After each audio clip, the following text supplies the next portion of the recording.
गतिमान आयुष्याचा वाढलेला वेग, क्षणाक्षणाला दत्त म्हणून उभा राहणाऱ्या चिंता आणि प्रत्येकाला समाधानी करता करता होणारी दमछाक यामुळे आपण सर्वजण एका अनामिक ताणतणावात पदोपद वावरत असतो. हा ताण शारीरिक असला तर एक वेळ ठीक, पण जर हा ताण मानसिक असेल तर क्षणाक्षणाला एका माहुताने चालणाऱ्या हत्तीच्या पाठीवर टोचावं तशा या चिंता सतत आपल्याला छळत असतात. याला अपवाद कोणीच नाही. हा तणाव म्हणजे मनाला आणि शरीराला छळणारा एक व्हायरस. अहो, हा ताण, ही चिंता काय काय प्रकार करेल याचा नेम नाही. Hypertension, blood pressure, sugar, depression, loneliness अर्थात एकाकीपण यासारखे जीवघेणी राक्षस आपल्या खांद्यावर घेणारी चिंता, ताणतणाव हे खऱ्या अर्थाने गंभीर व्हायरस आहेत, यात शंका नाही. या तणावाचे मुख्य प्रकार दोन. पहिला, परिस्थितीने निर्माण केलेली तणाव. दोन, जवळच्या व्यक्तीने, नातेवाईकांनी निर्माण केलेली तणाव. आणि तिसरा, आपण स्वतःच बोकांडी घेतलेल्या चिंता, काळज्या. परिस्थितीने निर्माण केलेल्या चिंता आणि जवळच्या व्यक्तीने निर्माण केलेली तणाव मी समजू शकतो, पण कोणतीही गरज नसताना, काहीही कारण नसताना काही काळज्या, चिंता आपण ज्या बोकांडी घेतो त्या का बोकांडी घेतो मला हे कळत नाही. तुम्ही म्हणाल, हे काय नवीन? आपण स्वतःहून कशाला काळज्या, चिंतांचं बाचकं आपल्या डोक्यावर घेऊ? हो हो हो, थोडं ऐकून तर घ्या. मित्रांनो, आपल्या रोजच्या दैनंदिन जीवनात कितीतरी पीडा आपण गरज नसताना आ बैल मार मुझे म्हणून अंगावर घेतल्या आहेत. आता हेच बघा ना, आपल्या शेजारचे कसे वागतात, ऑफिसमधील सहकारी काय करतात, कोण काय बोलतो, आपले नातलग कसे वागतात, काही गरज आहे यात पडायची? नाही ना. देवाने आपल्याला इतरांवर लक्ष ठेवायला नेमलंय? देवाने इतरांच्या उटारेटा करायची जबाबदारी आपल्याला दिली आहे? नाही ना. लक्षात ठेवा, इतरांबद्दल जाणून घेण्याची मनाची वृत्ती बऱ्याच वेळेला चिंता आणि काळज्या यांना फुकटचं आमंत्रण देते. मनाच्या विचारांची डस्टबिन चेक केली तर समजेल, बरेचसे विचार, बऱ्याचशा घटना ज्या मनाच्या डस्टबिनमध्ये कितीतरी दिवसापासून कुजून पडलेल्या आहेत त्या दुसऱ्याबद्दलच्याच आहेत.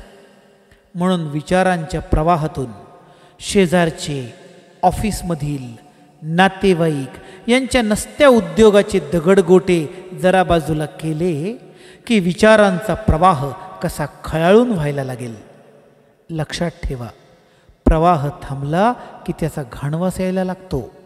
मग तो प्रवाह पाण्याचा असो की विचारांचा. याच विचारांच्या प्रवाहाला घाण करायला अजून एक घटक कारणीभूत ठरतो, तो म्हणजे आपली प्रत्येक गोष्ट नको तितकी सिरियसली घ्यायची आपली सवय. तुम्हीच विचार करा, आपण प्रत्येक गोष्ट नको तितकी सिरियसली घेतो. आयुष्यातील प्रत्येक घटना, प्रत्येक व्यक्ती जर आपण गंभीरपणे घेतला तर आपल्याला चितेवर जाईपर्यंत मोकळा श्वास कधी घेताच येणार नाही. म्हणून आयुष्याच्या प्रश्नपत्रिकेतील प्रत्येक प्रश्न मुळीच सोडवत बसू नका. कोणी सांगितलंय आपल्याला सगळे प्रश्न सोडवायला? आपण आपल्या रिकाम्या जागा भरा, जोड्या लावा, चूक बरोबर सांगा, यासारखे सोपे प्रश्न सोडवावेत. जीवनाच्या शाळेत चित्र काढावेत. जीवनाच्या पीटीच्या तासाला आपण शाळेच्या पीटीच्या तासाला खेळायचो तसं आयुष्यातले काही तास पीटीचे आहेत म्हणून छान खेळावं, बागडावं. जीवनाचे खेळ खेळावेत. अवघड, कठीण प्रश्न देवाला सोडवायला सांगावेत. आयुष्याच्या शाळेत शिक्षण घेताना नातेवाईकांच्या प्रयोगशाळेत जायलाच नको. कशाला नातेवाईकांच्या शाळेत प्रयोग करायला जायचं? कारण प्रयोग फसला तर येणारे अनुमान मरेपर्यंत फक्त दुःख देईल आपल्याला. या शाळेत सहलीला जायचं असेल तर प्राणी पक्षी यांच्या विश्वाची छान सफर करावी. आयुष्याच्या शाळेतील स्नेहसंमेलनात भाग घ्यायचा असेल तर घरातील छोट्या छोट्या मुलांचं गुणदर्शन बघावं. नातेवाईक आणि मोठे लोक यांची फॅन्सी ड्रेस स्पर्धा बघणं म्हणजे स्वतःहून वेताळ स्वतःच्या खांद्यावर बसून घेणं आहे. कधीकधी मला वाटतं जीवन खूप सोपं आहे हो, आपणच अवघड केलं आहे. तुम्हीच विचार करा. बऱ्याच वेळेला बऱ्याच पीडा आपण स्वतःच निर्माण करतो. म्हणून कदाचित शहाणे लोक, जुने लोक म्हणत असावेत, त्यागात शांती निरंतरम. ही शांती हल्लीच्या काळात जर मिळवायची असेल तर खालील पंचपदी फॉलो करावी असं मला वाटतं. 1. लोकांचे समज किंवा गैरसमज मुळीच काढत बसू नका. इतरांचे गैरसमज दूर करत बसणं म्हणजे फाटक्या गोधड्या शिवत बसणं आहे. 2. तुला राग आलाय का असं मुळीच विचारू नका. तुला राग आलाय का असं विचारणं म्हणजे दुसऱ्याच्या ब्रशने स्वतःचे दात घासणं होय. 3. लोकांचे बोलणे खूप मनावर घेऊ नका.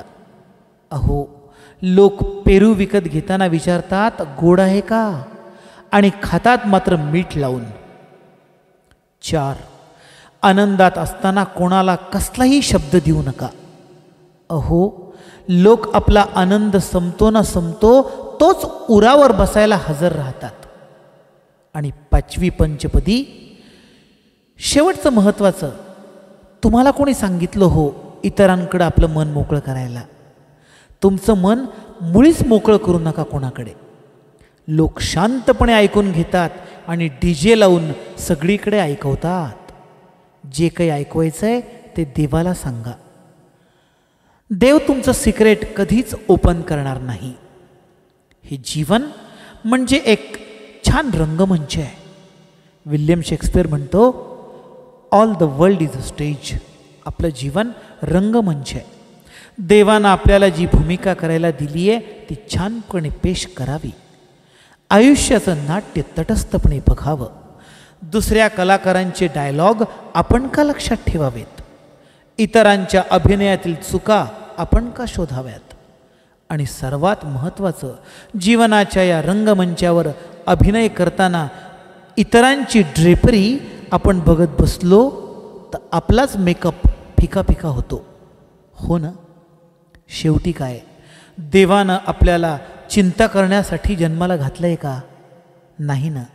देवानं आपल्याला इतरांची मनधरणी करायसाठी पाठवलं आहे का? नाही ना. आत्तापर्यंत झालं ते झालं, पण आता मात्र नाही चिंता करायची. आता मात्र चिंता आणि काळजी करायची असेल तर ती स्वतःची, स्वतःच्या आरोग्याची. इतर जणांच्या पालख्या खांद्यावरून उतरून ठेवायच्या. आता लक्षात ठेवा, कोल्ह्यांना किती जरी पालखीत मिरवलं, अहो कोल्ह्यांना किती जरी पालखीत मिरवलं की ते वेळ आली की कुईकुई करणार.